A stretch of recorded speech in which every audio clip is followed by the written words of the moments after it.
establishment officially treats other many languages. Our language is treated in just one institution or one official establishment. I mean, this is everywhere. You go anywhere, you will find English occupies prominence. English is the language of power, and you join this department or you decided to opt for English because you want to be benefited by whatever that English has to offer to you. This is quite obvious. Okay, but then we also have to look at it from a more critical perspective as to why has English gathered so much of importance in India or perhaps many parts of the world. Huge part of the world, the whole of America and England and all the erstwhile colonies of the British Empire. So English has almost become an international language, though this claim has been challenged by many scholars and many other political groups, but still English is spreading fast, and on certain counts it is the largest language. So we have to look at English as a phenomenon. So English also has emerged as a field of critical inquiry. How do you look at English? How has English emerged as a language of modernity, as a language of modern discourse, as a language of new industrial society, trade, business, commerce. So we call it capitalism. It's a capitalist society where capital occupies centrality, and we have now recognized the value of trade, business, and say industry, factories. So English is predominantly the language of industry. It's not just a language taught in the departments of English. It is primarily the language used in business, trade, and international banking. And for the last say 3 or 4 decades, it has been the language of computer software, perhaps the so-called social media. So English is primarily what is assumed when any technology is designed or thought of. So we have to look at it from say a critical point of view. So we should not simply be subscribing to any kind of stock understanding of English. Like say for us English is language is a matter of communication. It's a medium of communication, and English is just one of the languages, perhaps the dominant language. Okay, fine, this is all understood. But then we have to look at it from a different perspective also. My attempt will be to help you understand how should we be looking at language from a political point of view. Which point of view? Political.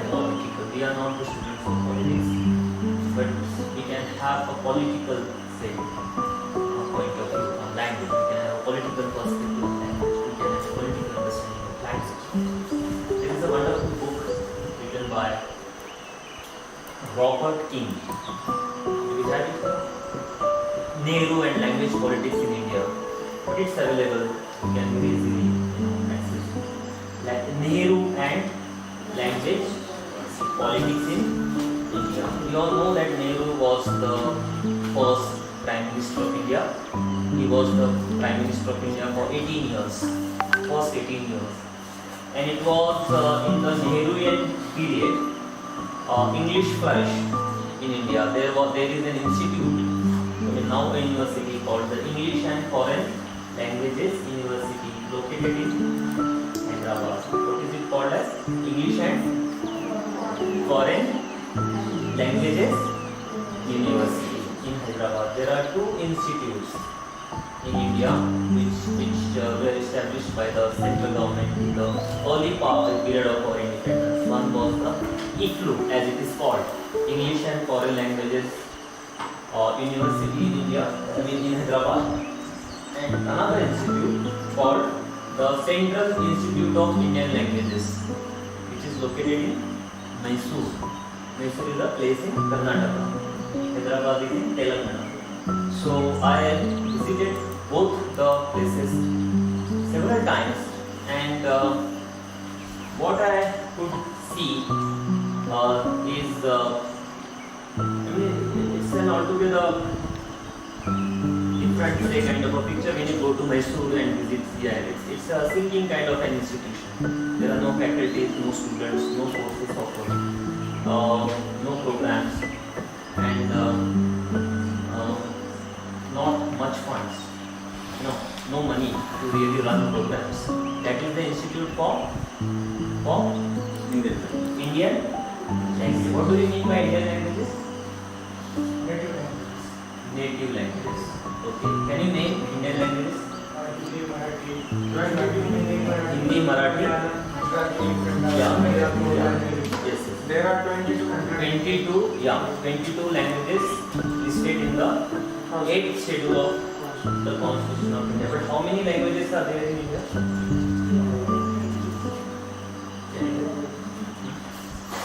How many languages are used in India? Anybody? Somebody say, huh? Sorry? 220. 220, good. 220. Any other answer? 22 into 10. Any other? Somebody has some other figure. Feel free to respond to this question. Keep increasing. 220, okay, fine. If you ask this question to me, sir has introduced me in the superlatives, no? If you ask this question to me, I have no answer. If you ask this question to Ganesh Devi, who was awarded with the Padma Shri for his work on Indian languages, he has no answer. If you put this question to the Commissioner of the Census of India, the Commissioner has perhaps no answer to this question. If you look at the census report, census, every 10 years we conduct the census, in which all the heads are counted, how many people are there in India, but not just human beings are counted, even languages are also counted. So if you look at the history of the census in India, you will find every 10 years you get a new figure. You get a new figure. And so the government of India can tell you exactly the number of people living in India, but the same government will not be able to tell you the exact number of languages used in India. Why? No answer. I don't have an answer. Yeah, you can think, you can imagine. Okay, so this made Ganesh Devi resign from his position of Professor of English in a Central University. It's a Central University? Baroda? Okay, it's a university, Baroda University. Maharaja Sehira Gaikwad University, Baroda. So he resigned from his position to study the problem of counting the languages, the exact number of languages in India. So it's a huge project. One attempt was made while the British were ruling over India, and then after a long gap, Ganesh Devi started his own, project. So my simple submission is, we are not in a position to really decide upon the number of languages used in India. Some scholars say that there are 400 languages used in India, and if you incorporate various dialects, dialect dialect and language, these are two different ideas in social linguistics. However, there is a lot of overlapping also. So one language can also be treated as a dialect, and there may be a dialect which is children's language. Okay, fine. If we put all this together and if we decide to call all these languages and dialects as languages, okay, all are languages. Okay, fine. There isn't any dialect. Every dialect is a language. So if you subscribe to that kind of a view, we can say that there are around 1,400 languages. Is it a large number? Do you ever imagine India having such a large number of languages? Such a huge. Okay. So this also has made our language scenario very complex. There are so many languages now. If you count your mother tongues here, you will certainly get 6 or 10 students having 10 different backgrounds. Okay. So complex language scenario in India is a very complex scenario. However, there isn't any particular institute or any particular university, particularly a central university, recognized as a central university, that is commissioned to study the languages of India, except for the CIIL in Mysore, which is in a very bad shape now. So we have two institutes, IFLU, Hyderabad, English, and Mysore, Indian languages, CIIL, in a very, we can say, different positions. English Language Institute flourishing and Indian languages dying, sinking, going down. So what I am trying to tell you is that languages are simply not just natural phenomena. They are somehow influenced by various forces in the society. Say for example English or Marathi. So there is a government, there is a certain kind of state, some certain kind of machinery which has an impact on language. This here, do you know Telangana? Telangana came into existence just a few years ago. So there was a state called Andhra Pradesh, and it was divided into two parts, two states. Okay, so once upon a time, say in the 60s, there was a battle in Maharashtra, for the formation of a new state. Do you know this? Do you know the year in which Maharashtra, came into existence? 1960. Before that, there was a Bombay state, Bombay presidency. Right. So Maharashtra came into existence. So the government of India adopted a policy. It was called linguistic states. What is it called as? So states were formed on the basis of a major language, not just a language. Marathi is not the only language used in Maharashtra. There are so many languages, more than say 50 or 60 or maybe around 100 languages used in Maharashtra. So Maharashtra was formed on the basis of language, Marathi. So the idea is that wherever Marathi is used, that part should be incorporated into the state called Maharashtra. So once upon a time we had say language as a deciding, you can say, factor, decisive factor. So significant a factor that decided the territory of the state, Karnataka, Maharashtra, Gujarat. Now we are in the say 21st century now, the second decade, third decade, where we divided Andhra Pradesh into two. Andhra Pradesh also has Telugu as its state language, and Telangana also has Telugu as its state language. So an altogether different phenomenon is seen in the arena of politics. So again language matters here. So once upon a time language was seen as a unifying kind of a phenomenon which can unite you, which can give you a sort of sense of belonging, a sort of identity that I am from Maharashtra, Marathi Manus. So that happened some say 60, 70 years ago. Now states are divided. I mean they are split and 2, 3 states are formed. Now there is a demand for separate state in the Vidarbha. Do you know this? Yeah, separate Vidarbha. You can know more about this from different sources. So my point is that language is something which is influenced by what?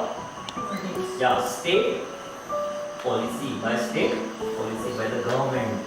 So there is something called the government which is a major force dominating what is called as language policy. What is it called as?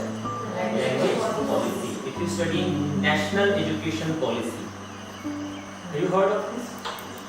NEP 2020? Yeah. So this central government made an announcement in the year 2020 and the government announced a new policy called as National Education Policy 2020. So there is a section on language. So what does it mean? That every nation has an educational policy, and language policy is part of a state policy or an educational policy. So if you read NEP 2020, you will find the government expressing certain views about language like English or Indian languages. So we need to relate the idea of language to something called policy, something called planning, something called say government. So there is a new field of inquiry now called as language planning. Language planning. So some 60 years ago, there was an essay written by a social linguist. The essay was entitled as "Can languages be planned?" Can languages be planned? Can we plan languages? So that was the beginning, and then this now has become a very major field of inquiry at an international level, primarily because the website of the UNESCO, you will find several projects, there several reports are there. So the UNESCO is looking for young students like you, young scholars like you, to work on the idea of language death. What is it? Language death. How languages die. So it is also called as linguistic genocide. Some scholars call it linguistic genocide. Means languages do not die, they are killed. They do not die, they are killed. Is there a difference between dying and killing? Yes. One dies and one gets killed. There is a lot of violence used when you kill somebody. So these scholars believe that languages don't die, they are killed. So that's an altogether different perspective. That is also a political perspective on the idea of language death. So I come back to that book, Nehru and Language Politics in India, where Robert King tells us that what India needs, or what perhaps we need, we being the students of say language, or students of literature, or students of say what you can say linguistics or social linguistics or whatever. What we need, or what India needs perhaps, is a political perspective on language, which King tells us do not have. So we haven't developed a political perspective on say language. What King was trying to do, he was trying to look at the idea of history of languages in India. If you look at this, if you try to explore the history of languages in India, you will get confused. However number of years you spend in exploring this, your confusion will grow. You will get confused, keep on getting confused. Every book will, add something to your confusion. So it is such a confusing field. Some people say that, Sanskrit was the first language in India, some people say that it is the mother of all languages. Have you heard people saying that?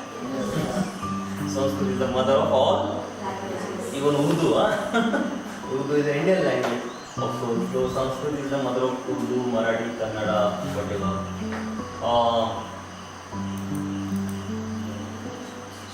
So very complex phenomenon. How are we going to look at, say, the origin of Sanskrit or origin of many Indian languages? For example, Marathi. Marathi could be a very good example. It could be a very good case of studying. So how, when did Marathi as a language originate? So what Robert King tells us is, what he says, we need to look at a history of Indian languages. There is a need for writing political history of languages in India. This has not been properly done. When you study MA in English, when you do ELT, there is a topic called History of English Education in India. There is a topic, okay, in English language teaching. So some of you will be doing MA, so hope you also do ELT there, and you also have to read this. So any textbook on ELT or any teacher that teaches this, generally subscribes to a very conservative traditional view on the history of English education in India. We being the teachers of English, tend to say, assume that English has certain, advantages. English is having some kind of, say, something more to promise to India, to you. It is something that is greater than perhaps Indian languages, many other Indian languages or international languages. We also assume that it was a gift by the British to India, as if the British came to India to gift English.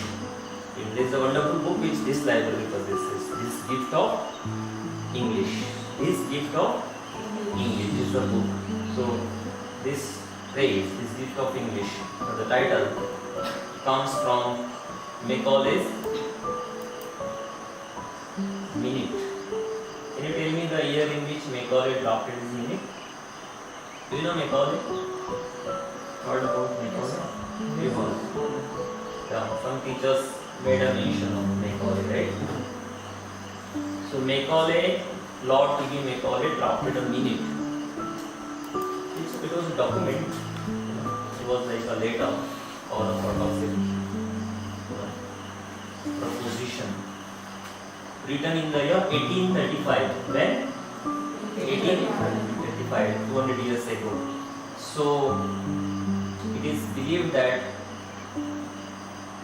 that was the beginning of English education in India, which is not true. English education means the teaching of English in India predates Macaulay. So even before Macaulay drafted his Minute, the process, the act of teaching had already begun. So we have to go back to the late 18th century. When? Late 18th century. Can you sense this sense of time? Which century now we are in? Almost all of you were born in the 21st century also, right? But before that, 20th. Then again you have to go back to the 19th century. Long ago. So 250 years ago. How many? Yeah, almost 250 years ago. This idea was debated. Initially in the Parliament of England. Towards the end of the 18th century. That was the time when a major part of what now we call as India was not annexed to the British Empire. So that had not happened. For example, Pune, Mumbai. So this section of Maharashtra, including Ahmednagar or Kolhapur or Satara, this large part of, say, Maharashtra, now Maharashtra, was not part of the British Empire. I mean, it was not annexed to the British Empire. But even before this happened, the British government started discussing the idea of teaching English in India, in the Parliament of England. And there were all kinds of differences among the members of the Parliament. Some members favored the idea of teaching English. Some of the members, disapproved of the idea of teaching English in India. The Parliament is a place where members are always divided. There are opinions and they have to express their views. So one of the views expressed in the British Parliament was against the spread of English education. And some members cited the example of America. America was once upon a time a British colony. Do you know this? Okay, so there was a war, they had to battle, and finally they won their independence. So some members thought that the Americans could learn about democracy, modernity, new ideas about the French variety of modernity, the British variety, about the French Revolution, and perhaps many other radical ideas which germinated in the European countries like Italy, France, England, partly Germany. So things were changing in Europe, and these ideas perhaps the Americans got through English education. So if you spread English education in a country like India, that will have an adverse impact on the empire. Okay, people will learn English and then they will fight with the British, right? So if you teach them English, that will be the end of empire. See, such a great kind of maturity, the tremendous maturity, amount of maturity that you find in the argument made in the end of the 18th century, when India was not really the British colony. Even before India was colonized by the British, they started thinking of the possible threats to the British Empire, to English education. So English, we need not look at English as something which came to India in a very natural course of action, something that the government decided, and then schools were opened and English was taught to the Indians. That was not really the case. We shouldn't be having very innocent, very naive kind of a perspective on language education in any country for that matter, not just India. Even Pakistan, China, whatever, Nepal, Sri Lanka, however small the nations, say Myanmar, Nepal for example, such a smaller than Maharashtra. So even Nepal has hundreds of languages, such a small nation. Several hundred languages are there used in Nepal. So many countries such as Nepal, Indonesia, or India, China for example, many Latin American countries are very complex so far as language scenario is concerned. So we need to go back to past. We can go back to the ancient period also, as King tells us. Robert King, what has he said? We have to go back to the ancient period, and we need to try writing political history of languages in India, political history of Sanskrit, right? Political history of Pali. Okay, Pali as a language, or Prakrit language, or Magadhi as a language, or Urdu as a language.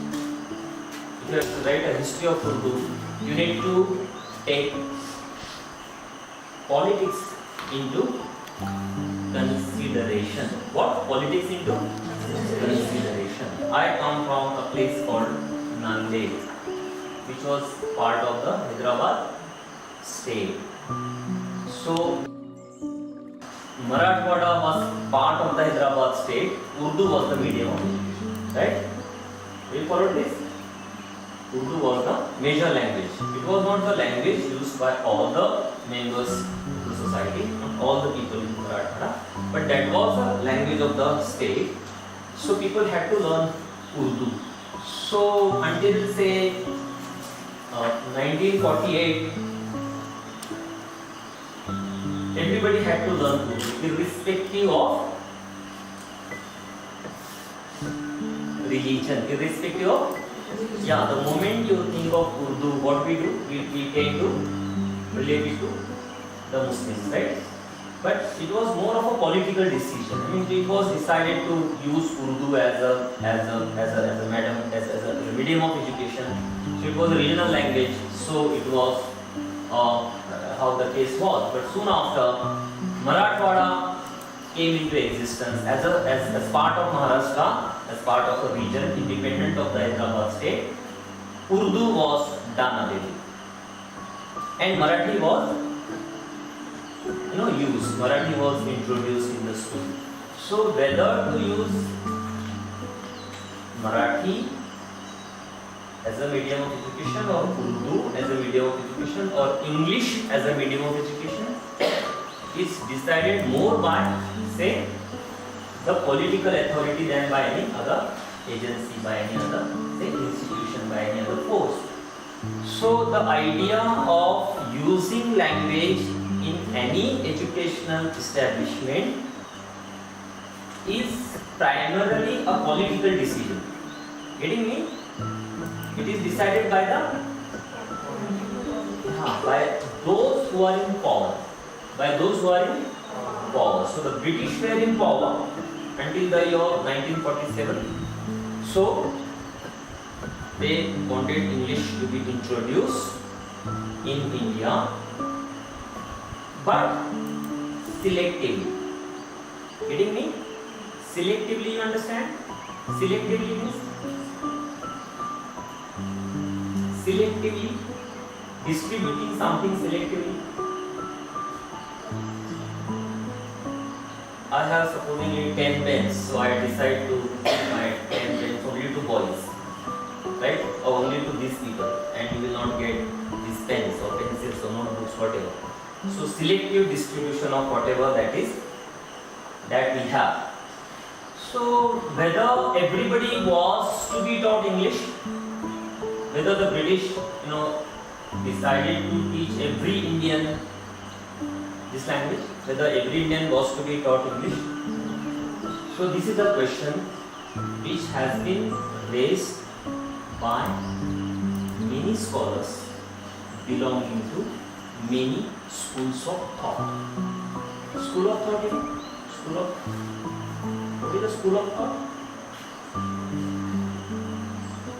It's a perspective, right? It's a perspective. You know Gandhi ji? अभी पूछना पड़ता है। Gandhi नाम सुना है।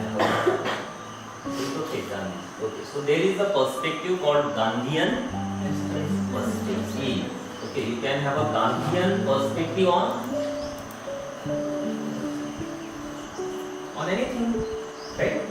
On agriculture, on economy, clothing, khadi. So Gandhian perspective. You can have an Ambedkarite perspective. You know Ambedkar? Yeah. You can have a Marxian perspective. You know Karl Marx? Yes. Yeah. You can have a feminist perspective on what?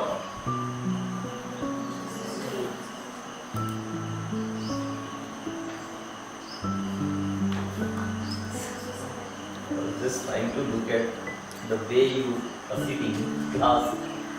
I mean 2021, but when I went to Ferguson College from here, I found boys and girls sharing the same bench. Here, after 27 years, it was 93. Then Kamala sir joined this college. Such a conservative classroom. या guest lecture के लिए आप ऐसे officially बैठे हैं, I don't know. See, we have classrooms right from the beginning where sex segregation is practiced, right? Rows for boys and rows for girls. So segregation begins at the bottom, right in the family also. So that starts, and the story continues. When you do MA in English, you call yourself modern English, modern language, modernized community, civilized community. But then the moment you look at the class composition, we find girls sitting together like that. So feminism, right? Feminist approach. There can be a feminist perspective on what? On what? Anything. On anything. Politics, family, religion, and education. Yes or no? Yes. You can have a feminist perspective, feminist analysis of the educational system in any nation, right? So you can interpret the educational policies in India or Pakistan or America or Europe from a feminist point of view. So can there be a feminist perspective on language?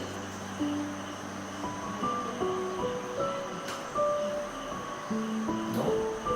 She says no. Possible, maybe, yeah. So English still continues to be a very conservative discipline. When I was a student here of Unification College, I really don't remember any teacher mentioning feminism. Ashika was a student here, so perhaps 10 years after I left, I can see Robert Browning. Can you see? There on the top. He tops the list. Astronaut at the bottom. So both very conservative. So we were taught my last Duchess here, the same department. But the teachers did not mention feminism while teaching my last Duchess. So it was a very conservative discipline. We generally tend to look at English as a very modern kind of a discipline. English more modern, if you allow me to say so, than say Marathi, than say Urdu or Hindi or maybe other. But it's not like that. So still, English still continues to be a very conservative. This linguistics are very highly conservative. Conservative means traditional. Conservative means something that comes from the olden days. We still cherish old ideas. We still continue to say think from the older say points of view also. So feminist perspective on language. There is a wonderful book written by Chandra Shekhali. Chandra Shekhali. The title of the book is The Sexual Politics of English.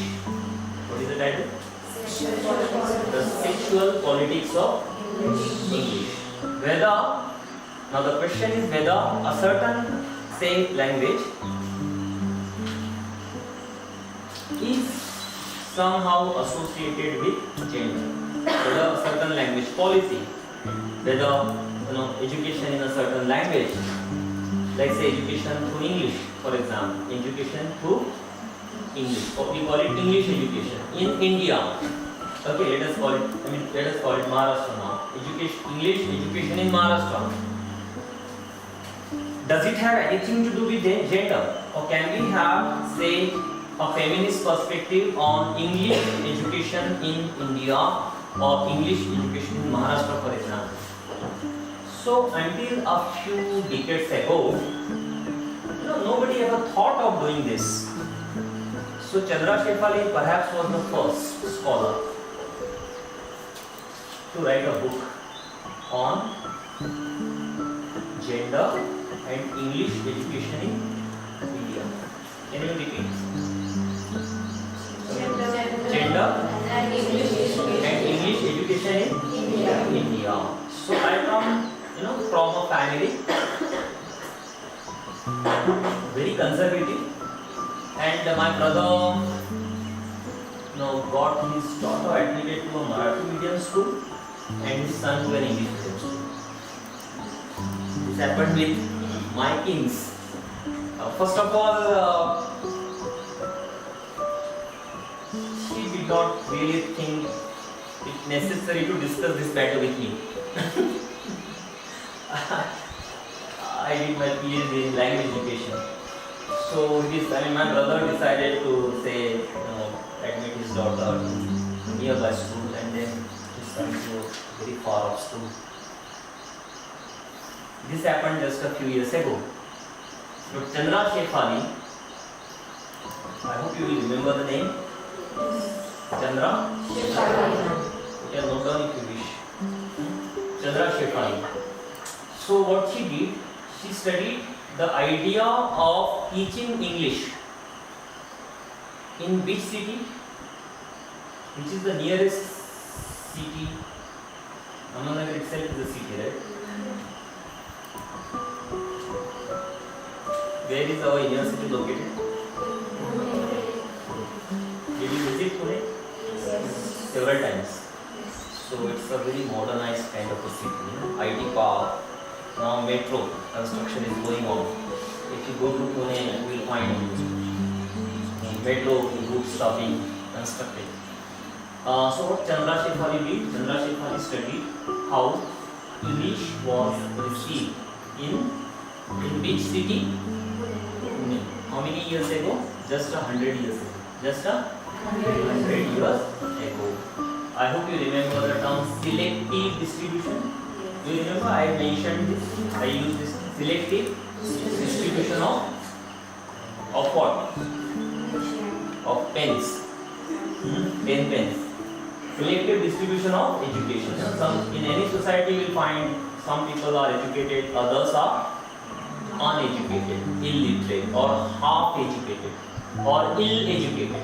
Badly educated. They get degrees, but they are not in a position to use their education for earning livelihood or for making their lives better or for influencing the society, for having some kind of impact on the no. They are degree holders, but they are useless. So ill-educated, okay, badly educated we can call it. So there is a division. There is some kind of selective distribution of education in the society. So is the case with languages. Okay, when it comes to language education, we find that in a place like India, in a country like India, English was distributed selectively. English was distributed selectively in the past. Okay. So this happened in the 19th century when there were so many policy makers trying to design policies, trying to influence the government.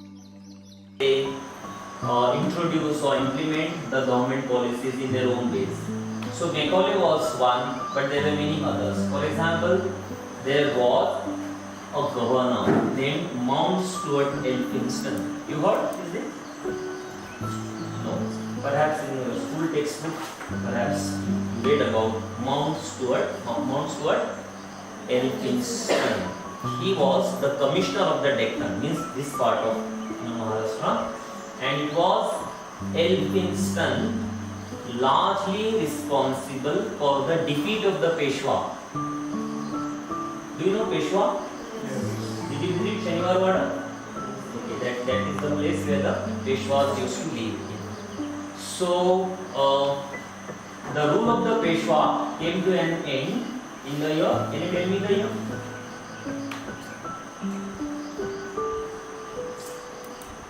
Can you tell me the century? 16, 17, 18? One by one. 18. Any other answer? 18th century. Any other answer? 16th century. Okay, any other answer? No. 17, 19,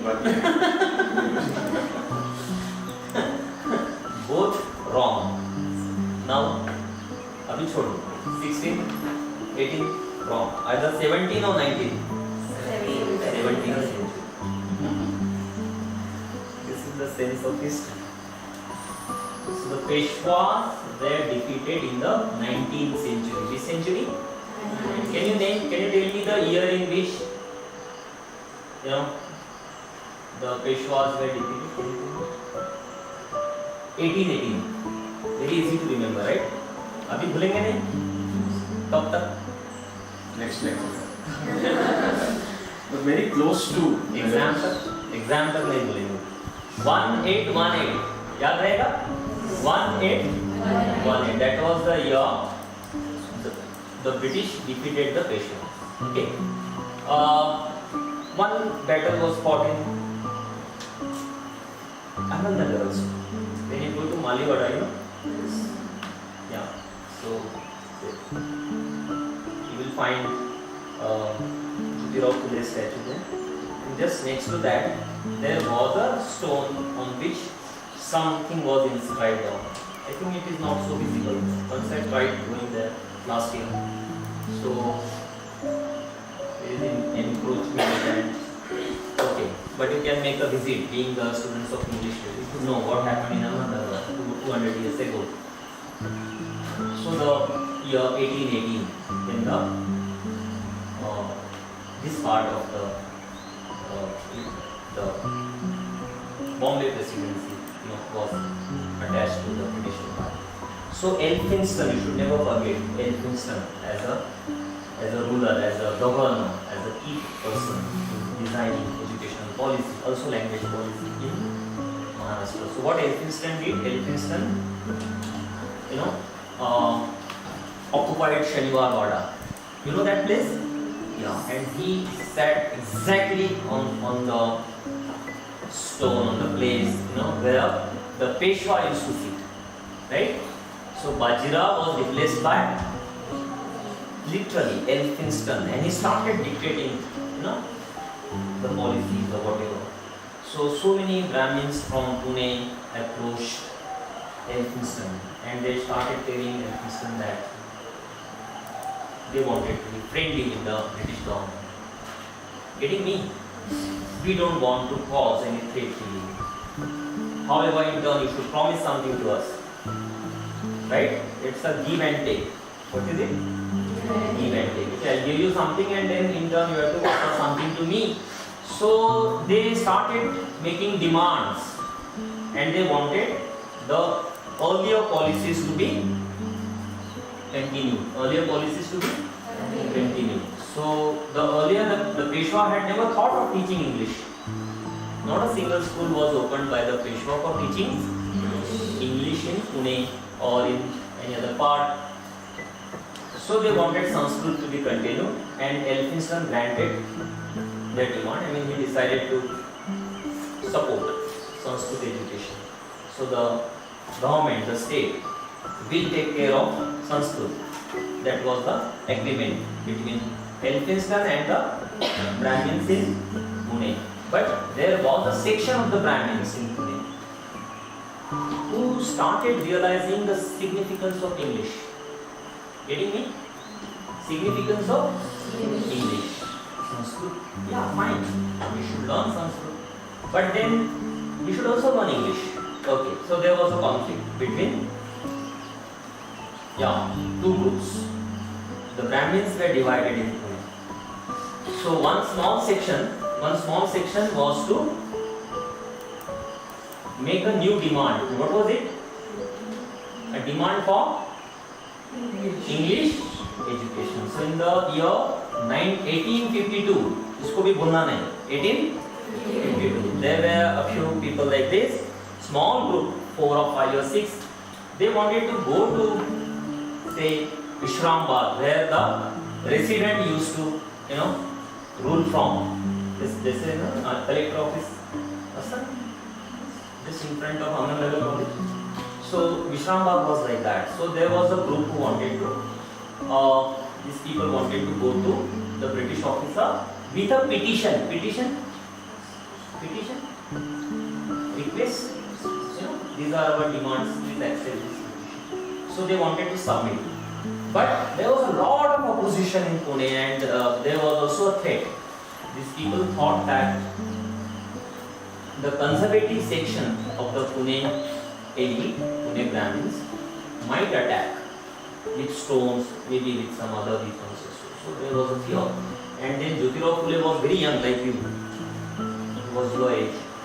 So these Brahmins approached Jyotirao. Jyotirao, you know? Phule, you know? Okay. So now this university is Savitribai Phule Pune University. Okay. So these people approached, these Brahmins approached Jyotirao and they requested him to provide a safe passage, to provide security. Security, you know? So somebody should protect you while going to some place. So Jyotirao obviously was not a conservative person. He knew very well the importance of English. So Brahmins making a demand for English education for themselves. No, they wanted English to be taught to them only.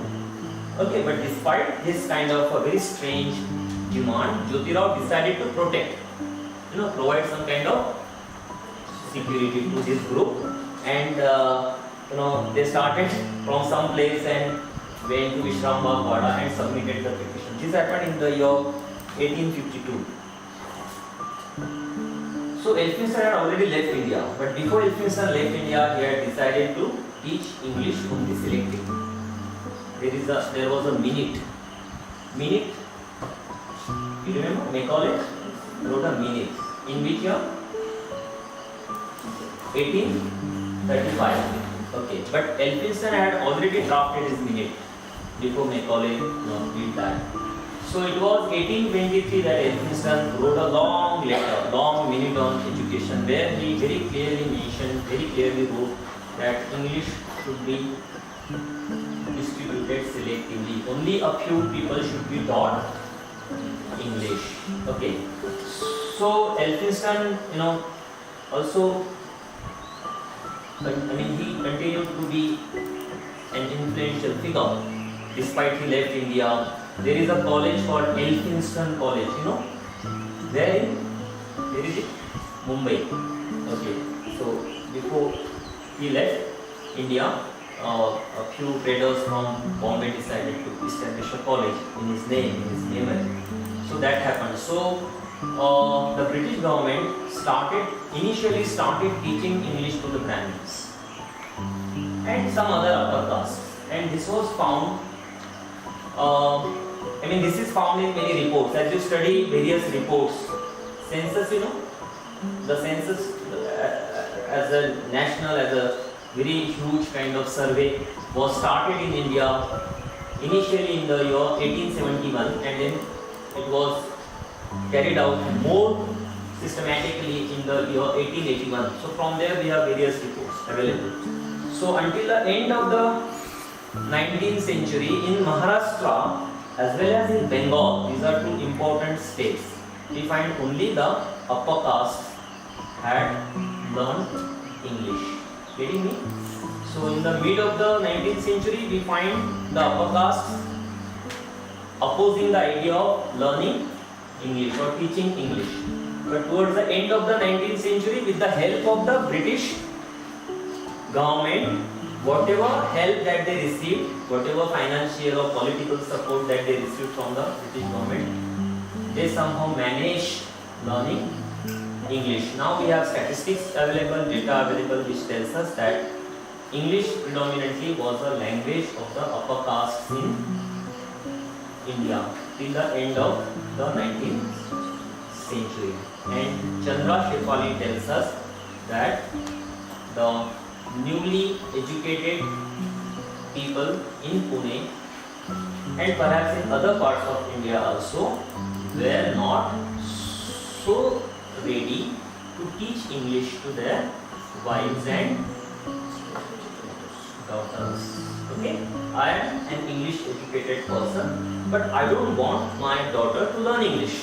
So there was a controversy, there was a debate which was not properly studied until Chandra Shefali made an exhaustive study of this phenomenon in Pune. It's a wonderful book, huge, properly supported by documents, evidences. So you should have a look at this book. It's available in soft form also, so sir will make it available to you. So just have a look at it. I don't want you to read that book. Just to have a look at the title of the book, the chapter scheme. Just go to the end. It's a PDF for you. So go to the end and just try to have a look at the sources that she has used. Okay? Sources, other books, newspapers, various periodicals, various petitions, right? Various debates. So, Tilak, what's his name?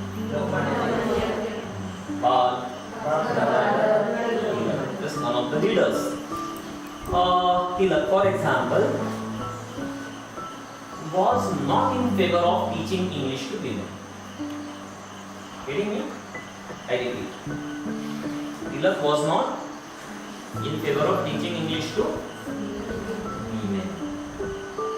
How are you going to assess this? Getting me? So I had my MA from Ferguson College, which was established by you don't know. Vicky was the founder of Ahmednagar College. So was Tilak. Tilak was one of the founders of Ferguson College. So I also studied ELT there. Some teacher was there to teach ELT, English language teaching. But nobody really bothered to tell us that the founder of a college like Ferguson College, for example, had his own opinion about teaching English to men and women. Men and women. There was a woman named Rakhma Bai. इसको याद रखेंगे आप? कितने दिन? ये क्या sir बार-बार हमें पूछ रहे थे? Rakhma Bai. Rakhma Bai was a woman. Child marriage? It was a practice widely prevalent in India. So she was married. Then she was a very young girl. She was married to a man, and after a few years, she went to school. She became an educated woman, and then she was told by her parents that she was married when she was a young, she was a child. Okay.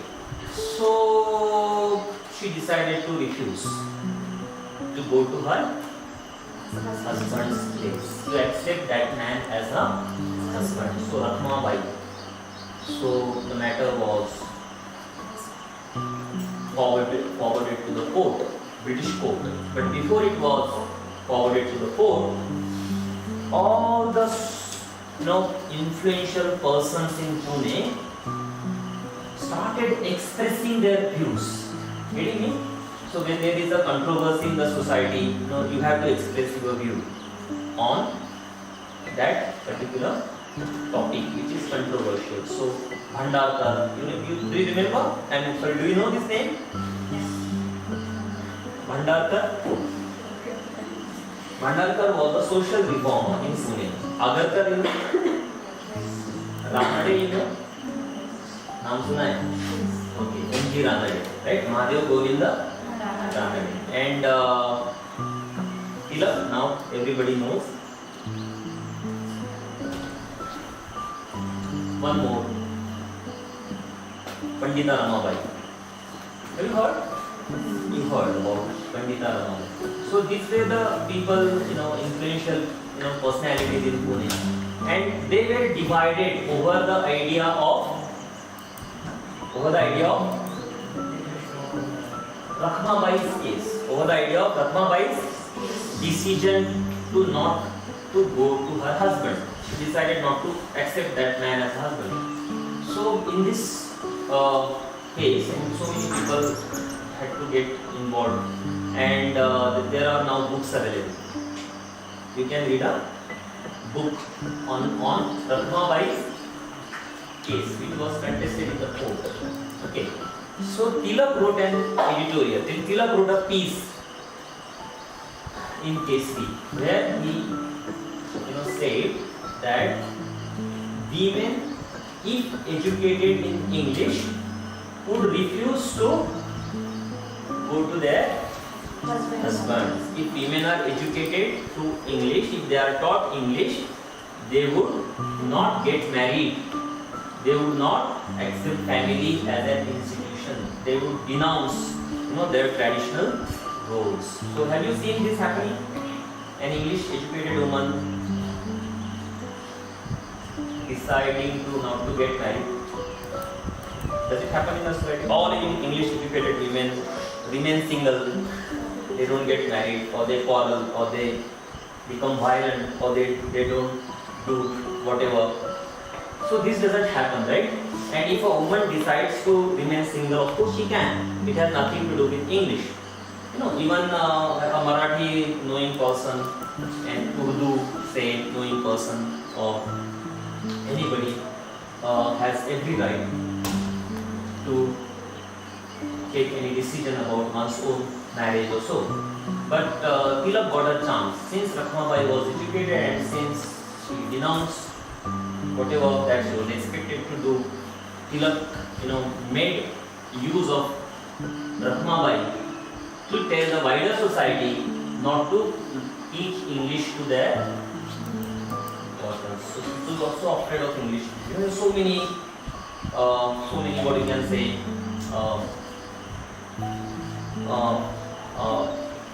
assumptions, misunderstandings, rumors about English education in past. So what I'm trying to do is to make you understand that a thing which looks so simple is not that simple.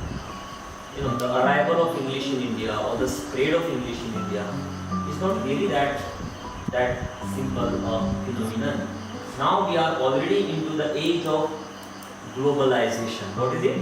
Globalization. Where the market has become so dominant. Are there malls in Ahmednagar? DMart. When I was here, there wasn't any mall. Absolutely no idea. Nobody. I didn't know the word mall in that sense. A huge market, one building, having several shops, and you can buy vegetables as well as cars, under a single roof. So market has become so dominant. Trade has become dominant. Virtually every, electronic gadget comes to us from China. That HP laptop or this device. My smartphone is the Samsung smartphone, which is a South Korean company using an American operating system. Yeah, manufactured in China and sold in India, right? So at least 4 nations involved. At least we know. Of course there are many. Okay, but we know 4. So very complex. Now we are into the world where things have become very complex. Now there are machines which can operate upon your brain. Your brain tumor can be removed by a robot, right? Now there are robots in Japan, also in Pune, and there are robotic surgeries also now being done in Ahmednagar. So things have changed a lot. So this also has been having very powerful impact on languages. Globalization has a very strong impact on languages. So this is a new field of inquiry. Okay, you can do PhD in this area. Globalization and English. Globalization and English. So globalization and language education in Maharashtra, maybe Ahmednagar, Pune, or whatever, Mumbai. So you find suddenly you find English medium schools. The idea of English medium schools become popular in the last 20 to 30 years. When I came to Ahmednagar College 30 years ago, there were 5 or 6 English medium schools. I can tell you the names, and I remember all the English medium schools. But now nobody knows all all the schools, right? Do you know all the English medium schools in and around Ahmednagar? No, because there are many. Every small village will have an English medium school. So how has this happened? The rise of English medium school in the metros like Mumbai and in a small village in Pune, which is the drought-ridden region. Did you visit Pune? Sometime you find time to visit this place. Try to make a visit to a small English medium school in a village. What sort of a school is it? How does that school, manage teaching English?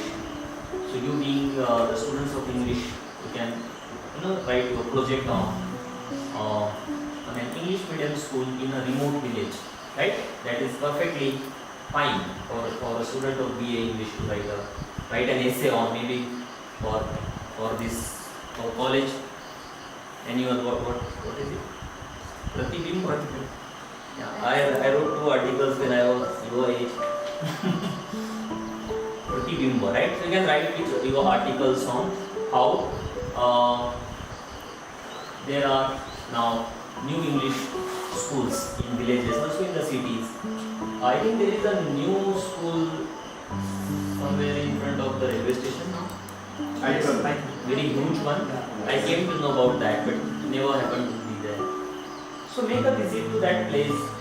Just try to see how much is charged, who are the students, what is the social composition of the students who go to such schools, how much do they pay, do they afford, even if they are there, but do they afford, or do their parents borrow loan, for paying the fees, So you can write an essay on, loan borrowing or paying fees, like that. So English, loan and gender, something of that kind. You can think of this. Maybe a case study, you can go to one school, study and write one essay. So globalization, it was believed 30 years ago that globalization would open opportunities of growth, development, progress. In India, it was what was proclaimed, what was announced. When I was a student, I joined this college the year when new economic policy was adopted, 1990-91. I was a first year student, and let me tell you, my first article, which was published in the college magazine, was on, say, the economic crisis in India. I don't have a copy, but I would like to have a copy from the library. The economic 1999, when the economy collapsed and Manmohan Singh, was the finance minister, was forced to devalue money.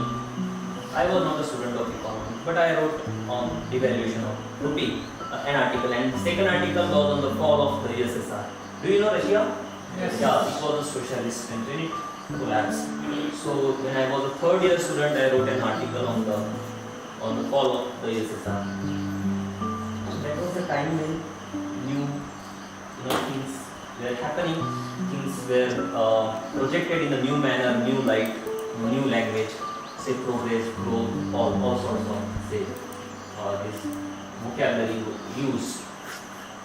But now we have various reports from the World Bank. Do you know the World Bank? World Bank. There is an organization called Oxfam. Do you know Oxfam? Oxfam is an organization which studies economic inequality in the world. Okay. So there are hundreds of reports now from the World Bank and Oxfam and many other organizations. There are books written by many scholars who tell us that we find the great divide between the rich and the poor in the society. So when your college is over, you can spare some 10 minutes or 15 minutes with the workers who are constructing this bridge in front of your college. Have you seen the construction going on? But did you ever stop there to speak with somebody there working? No. But now, today, maybe tomorrow, next month, you can just stay up half an hour with a woman or maybe a man, working there, and just interview that person. Even that interview with a construction worker also can be a very good topic for your annual magazine, college magazine, Pratibindhu. So of course you have to speak about language, right? What languages do they speak, or how do they manage their children's education? Where do they send their children to? And whether they know English, whether they can speak English also. So 30 years ago it was all said that all opportunities would be made available to all for growth, for development, for equality. But now we find a huge divide. India is divided among several sections, several groups. But primarily we can say there are people who are rich and there are people who are poor. So what does this divide do, say, with the question of English, question of language? So we can relate English to inequality. Or yes or no? Relating English to inequality. Do you remember Chandra Shefali? Tilak, Ratmabai?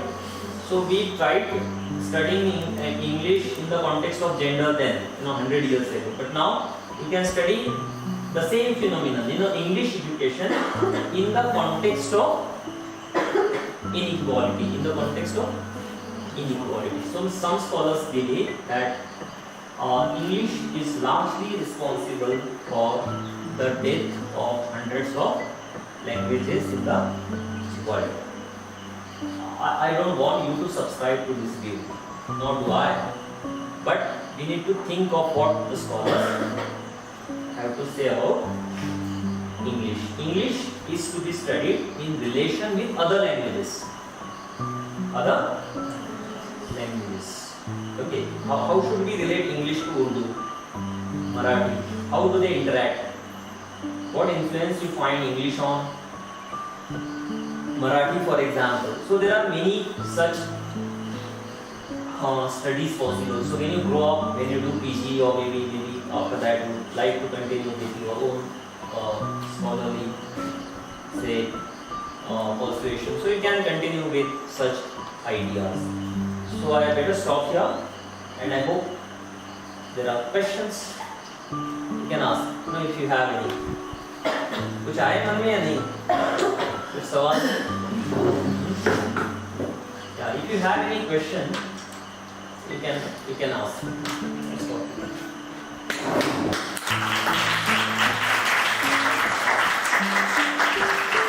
Thank you, Professor Dilip, for that wonderful lecture. I'm sure all of you would begin to think about, the study of English and how language, kind of is related to power, or what are the various kinds of power that is operating through language and other factors.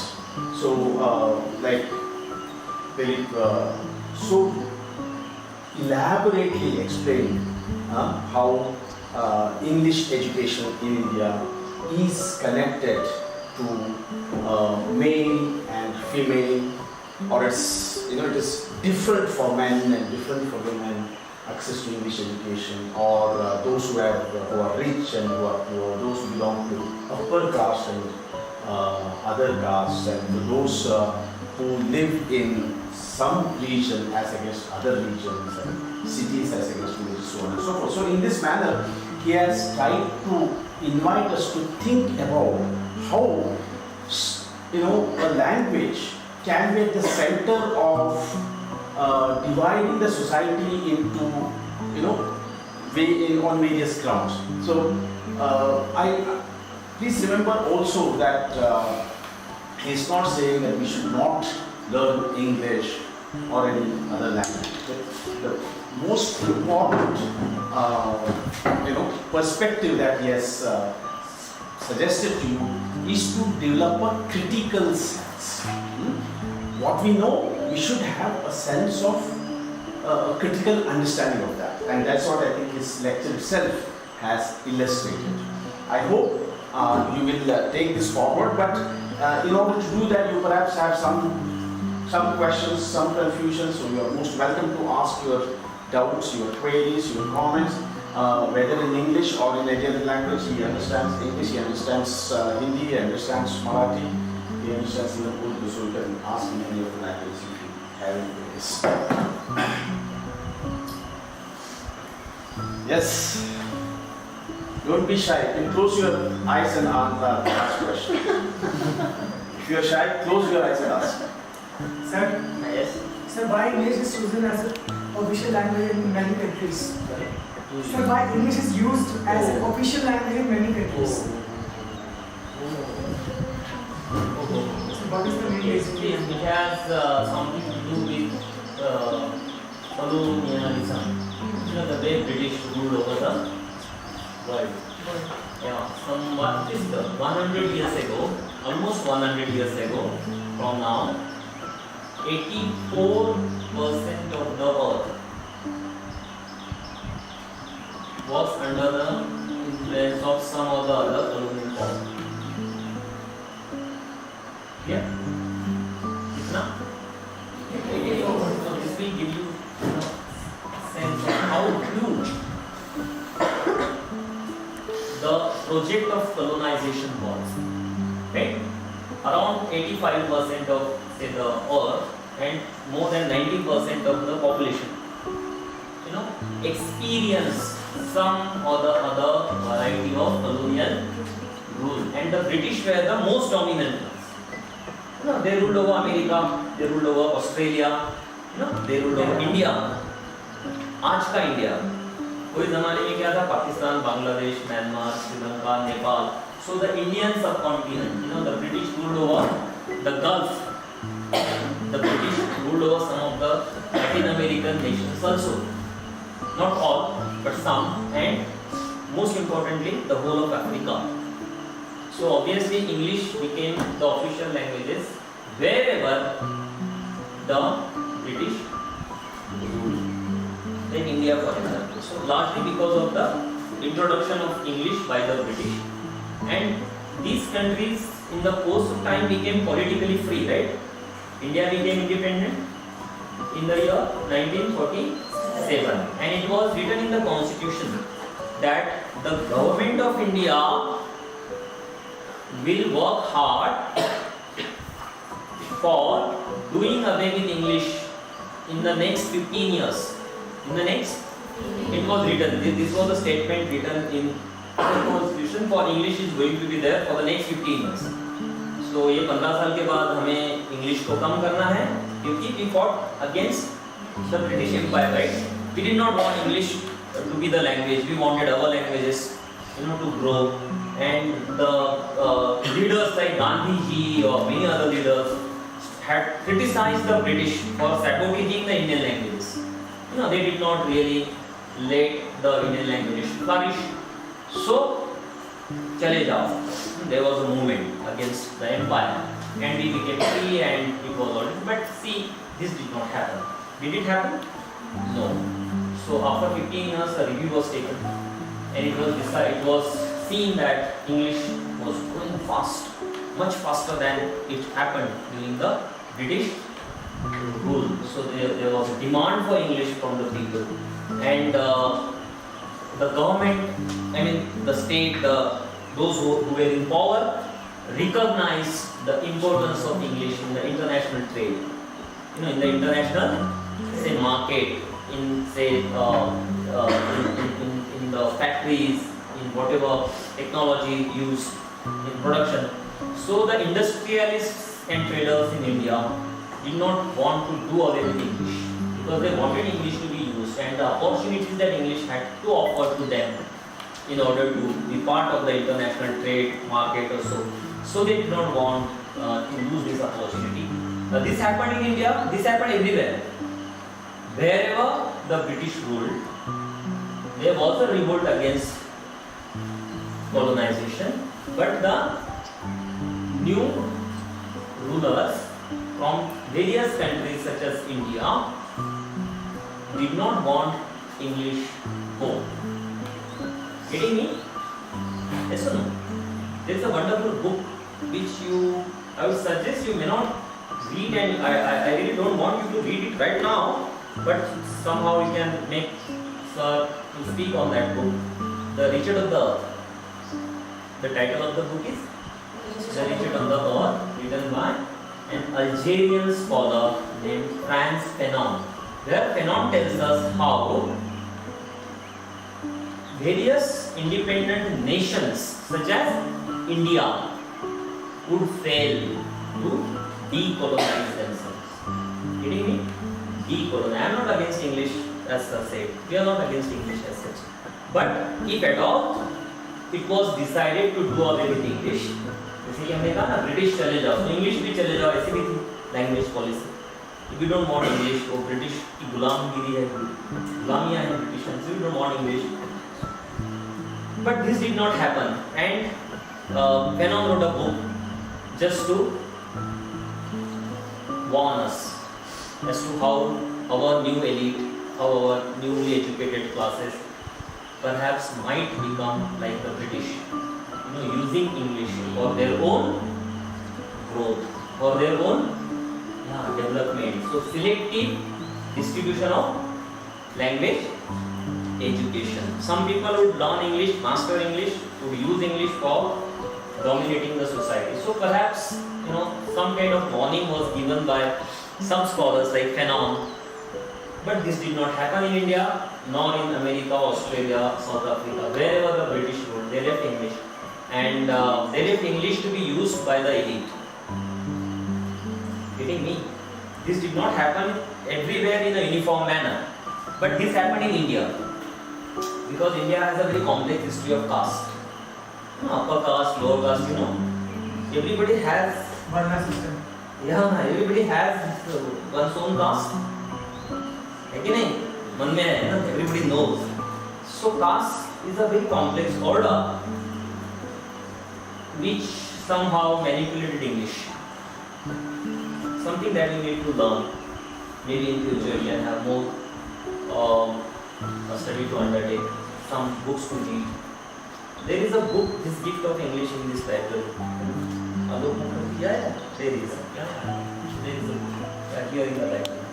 So this gift of English, this is a book written by an Indo-American scholar named Alok Mukherjee. It tells us a lot. If you want to pursue this, matter, perhaps Mukherjee will help you. Alok Mukherjee. So this happened everywhere. Primarily, it is the language of capitalism. Capitalism is a very dominant system. It dominates all of us. Through technology, industry, various commodities and market. English is not just a language used by the British for us now. It is the language of the international market. So there is a lot of demand for English in China now. The Chinese are looking for teachers to teach English to them. So many millions of Chinese are going to America for learning English and pursuing higher education. Great, exchange now. The Americans and Europeans learning Chinese and the Chinese learning English. That is the reason why China is dominating the world. So language plays a very important role in domination. If China is to dominate the whole of the world, it has to learn English. And it's doing that. And the Americans are very much after Chinese, the language. They don't want to learn Urdu and Marathi and Hindi. There is hardly a place, in America made for teaching Indian languages. But there are so many institutes, so many teachers now. Now through online mode, so many Americans and Europeans are learning Chinese, Korean and Japanese. Primarily because of trade and economic reasons.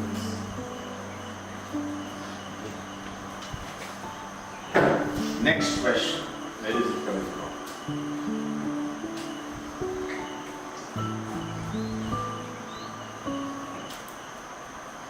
Yes? Are there questions? Yeah. So there is a question from our online audience by Mr. Narendra Gauri. He asks, how do you look at NEP 2020 as an opportunity or a challenge? What is your point of view regarding it, sir? So, I mean, NEP is National Education Policy. So, there is a considerable part devoted to the question of language. NEP is a document adopted, or we can say it's a policy announced by the government of India a couple of years ago. Now, when it comes to language, it offers a few, opportunities, and also it, somehow is threatening to the language scenario in India. For example, the NEP has offered promotion of Indian languages in higher education. Okay, promotion of Indian languages in higher education. Now, when you go to, say, an engineering college, for example, have you visited any, or do you know anybody pursuing engineering? Yeah, maybe your brother, sister, or friend or something. So all the books in science and technology are in English now. Okay.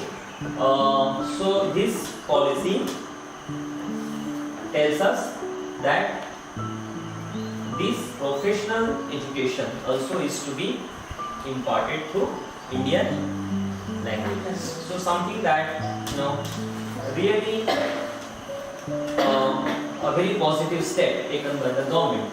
Now, whether this will get translated into action, getting me? Promises are made, but they are not kept. So, a few years ago, there was a new department opened by the central government of India called the Department of Translation. What is it? Department of Translation. It was not the Department of Translation, it is just to make you understand. For sake of convenience, I use this word. It was the National Translation Mission. Yaad rahega? National Translation Mission. NTM. You can visit the website also. National Translation Mission. So, we are in a country where promises are made. We are made to dream of a better future, but then after a decade or so, we realize that whatever that was promised, did not happen. So National Translation Mission, was initiated, it was established, but very badly handled by the government. No funds, no projects, and no significant translation activity was carried out. The British were very much keen on translation because they wanted to know India. So they translated the Bhagavad Gita and Vedas and Upanishads and all sorts of religious, cultural, social texts. They funded the scholars to undertake huge projects of translation. But now we don't find translation really being promoted in India. This is the problem. Secondly, this is one way of looking at the NEP, that there are certain promises, but I doubt if these promises will be kept, because no significant activity was seen in the last 2 years so far as translation is concerned. Secondly, there is a problem with the spread of English in India, primarily because of privatization of English. Because of privatization of English. If you want to learn English, you have to go to some private coaching class in Ahmednagar or Pune or Mumbai. Now through online mode. And it is believed that in order to learn English, you have to go to an English medium school, and there are parents ready to pay for that. So English is a matter of private affairs in India. Now there is, you can say, very peculiar kind of privatization of language education seen in India, Now the problem with the national education policy is it has nothing to say nothing to say about this problem, privatization of school education in India in the name of English. So this is the problem. So the NEP neither criticizes nor promises any kind of say structural change in the school system so far as private schooling is concerned. So I doubt if really NEP really is going to be that useful as far as equitable opportunity of access to English or enrichment of Indian languages is concerned. I doubt it. I delivered a lecture which is available on Facebook and YouTube, but I have to send a link on the question of language in the NEP 2020. I'll send it to Savi and then you can perhaps forward it to whoever is interested in that.